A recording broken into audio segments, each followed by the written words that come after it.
आइए हम लोग बात करते हैं, शब्द में सार्थक निरर्थक हो चुका है। अब हम हिंदी में बात करेंगे बनावट क्या है।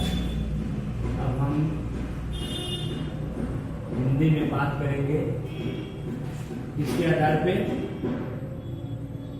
बनावट के आधार पर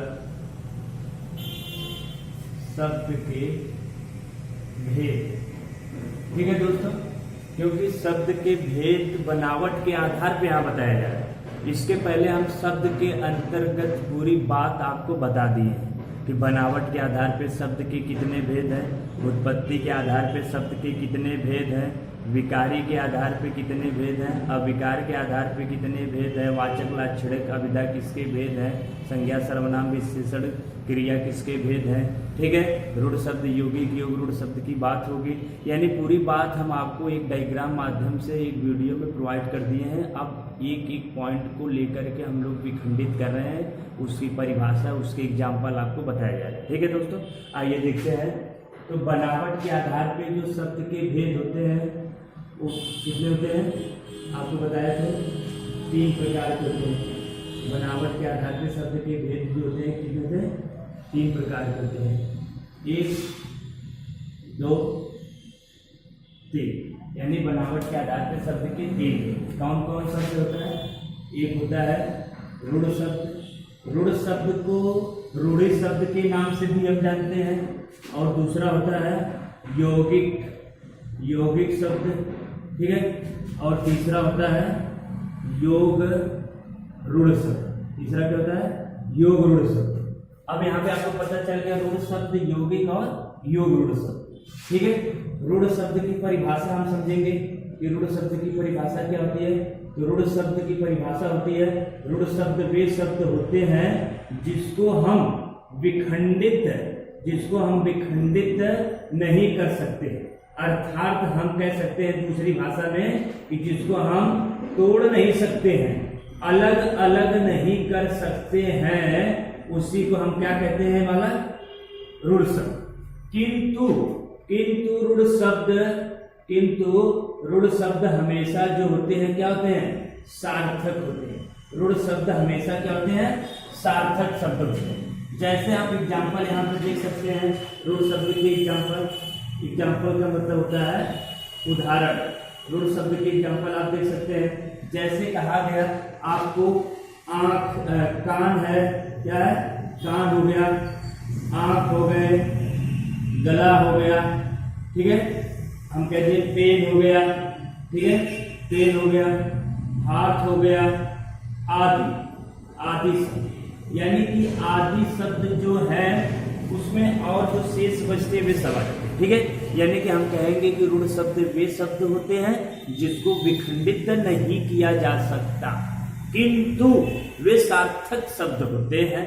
जैसे आप देख सकते हैं आंख, नाक, गला, ओठ, पेन इत्यादि या आदि शब्द होते हैं। इनको हम विखंडित नहीं कर सकते, तोड़ नहीं सकते, अलग नहीं कर सकते, लेकिन ये सार्थक है। जैसे आपको देखिए आंख है, नाक है, कान है, गला है, ये सार्थक शब्द है कि नहीं।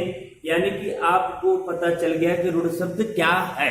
अब आप बात करते हैं हम किसके बारे में, यौगिक के बारे में। तो यौगिक शब्द की जो परिभाषा बनेगी दोस्तों, यौगिक शब्द की परिभाषा, तो यौगिक शब्द की परिभाषा बनेगी, यौगिक शब्द वे शब्द होते हैं, यौगिक शब्द वे शब्द होते हैं जिसको क्या किया जा सकता है, विखंडित। यानी विखंडित का मतलब जिसको हम तोड़ सकते हैं, विखंडित किया जा सकता है, अर्थात जिसको हम अलग अलग कर सकते हैं, अर्थात हम जिसको तोड़ सकते हैं उसी को क्या कहा जाता है, यौगिक शब्द।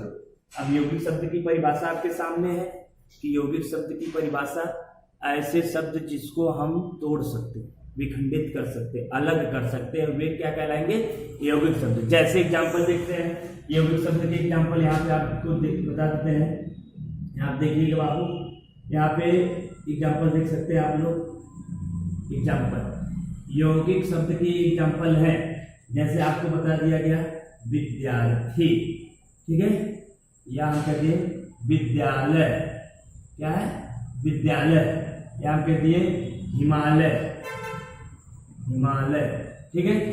आदि, आदि की बात हो गई, यानी कि विद्यार्थी को हम अलग कर सकते हैं, विद्यालय को अलग कर सकते हैं, हिमालय को अलग कर सकते हैं। जैसे विद्यार्थी को कैसे अलग किया जाएगा, विद्या धन अर्थित, यानी विद्या धन अर्थित, विद्या और अर्थी अलग, हिमालय हिम धन आलय, विद्यालय विद्या धन आलय, यानी कि हम कह सकते हैं जिन शब्दों को हम तोड़ सकते हैं, अलग कर सकते हैं, वे शब्द किसमें चला जाएगा, यौगिक शब्द में चला जाएगा। जैसे उत्साह उतधन सा, अध्यक्ष अधिधन अच्छ, स्वागत सुधन आगत, संविधान समधन विधान, संगम समधन गम, यानी कि जितने हमारे पास बहुत से एग्जाम्पल है, यानी आपको बस इतना समझना है कि जिन शब्दों को विखंडित यानी तोड़ दिया जाता है उसी शब्द को हम यौगिक शब्द कहते हैं। बात खत्म। अब हम बात करते हैं पॉइंट नंबर 3 की, जिसको कहा जाता है योग रूढ़ शब्द। योग रूढ़ शब्द की परिभाषा बनेगी, योग रूढ़ शब्द किसे कहेंगे, तो योग रूढ़ शब्द की डिफिनेशन बनेगी, योग रूढ़ शब्द वे शब्द होते हैं, योग रूढ़ शब्द वे शब्द होते हैं जो अपना मूल रूप छोड़ देते हैं, अपना मूल रूप छोड़ करके किसी अन्य के बारे में बतलाते हैं। किसके बारे में, किसी अन्य के बारे में बतलाते हैं, यानी किसी अन्य का मतलब तीसरे पद की प्रधानता को बतलाते हैं, किसके पद के, तीसरे पद की प्रधानता को बतलाते हैं, उसी को क्या कहा जाएगा, योग रूढ़ शब्द कहलाया है। जैसे आप एग्जाम्पल देख सकते हैं मित्र, जैसे आप देख सकते हैं, जैसे में हम कह सकते हैं पंकज, क्या कह सकते हैं, पंकज, पंकज का मतलब होता है क्या, आइए हम देख लेते हैं, पंक धन जल, पंक का मतलब क्या होता है आप जानते हैं, कीचड़, है कि नहीं, और जय का मतलब क्या होता है, जन्म लेने वाला, अर्थात कीचड़ में जन्म लेने वाला कौन होता है, कमल का फूल।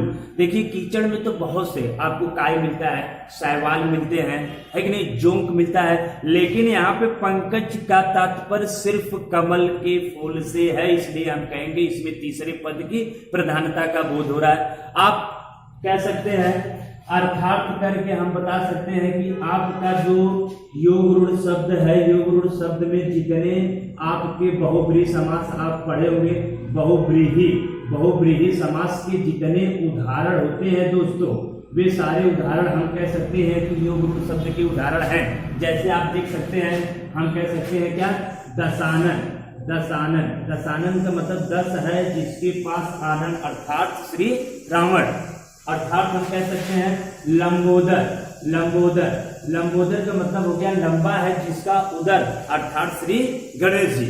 यानी कि हम कह सकते हैं कि रूढ़ शब्द क्या होता है आपको बता दिया गया, यौगिक क्या होता है आपको बता दिया गया, योग रूढ़ शब्द क्या होता है आपको बता दिया गया, और इसके डिफिनेशन के साथ साथ आपको एग्जाम्पल भी बताए गए। इससे आपको पता चलेगा कि हाँ कैसे सवाल को हम हल करेंगे आसान तरीके से। ठीक है, अब हम बात करते हैं, इसके आगे बात करेंगे शब्द के भेद जो है उत्पत्ति के आधार पर। ठीक है मित्रों, थैंक यू।